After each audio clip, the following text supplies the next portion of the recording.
Christopher Hitchens and Richard Dawkins point out in their books that morality and ethics have a lot to do with evolution, and societies that were moral and ethical, they're the ones that survived. So it has nothing to do with religion. And I guess I'm a little bit confused in the sense that I'm sure you have met people that do awful things. I have met people that do awful things, and we have heard in the news people that do awful things and they don't really care, as long as they don't get caught. For example, we have Bernie Madoff, who, yes, he did get caught, but he had a great life. He had a life of leisure and wealth. He had a loving wife. He has 2 kids. Everything was great until he got caught.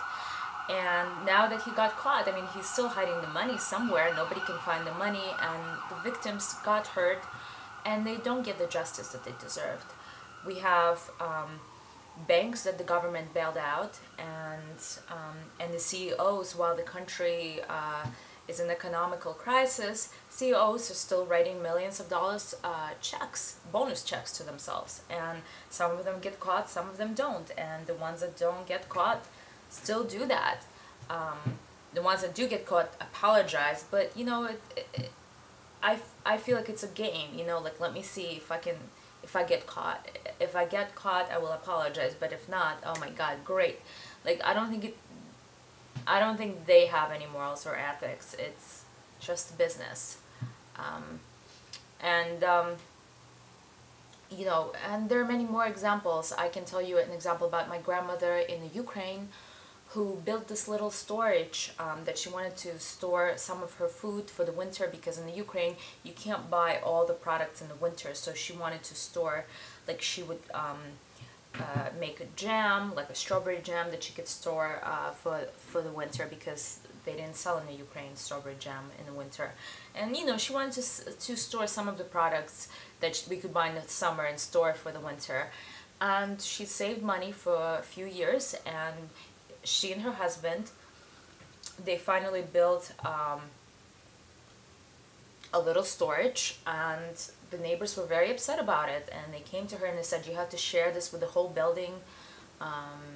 You know, it's like 100 people, you have to share it with everyone. Well, she said, it's very small, and also you did not invest in it, guys. I built it with my own money, and it's very small, and I worked very hard for my money. Why should I share with the whole neighborhood? And they really got upset, and they destroyed it. They destroyed it, and they were so happy. And I remember my grandma crying, and she's like, please don't destroy it. And you know, they were saying something along that, you know, nobody can have more than the other person, or something like that. And I was there, standing there, you know, I was only 5 years old. I remember it so vividly. I was crying.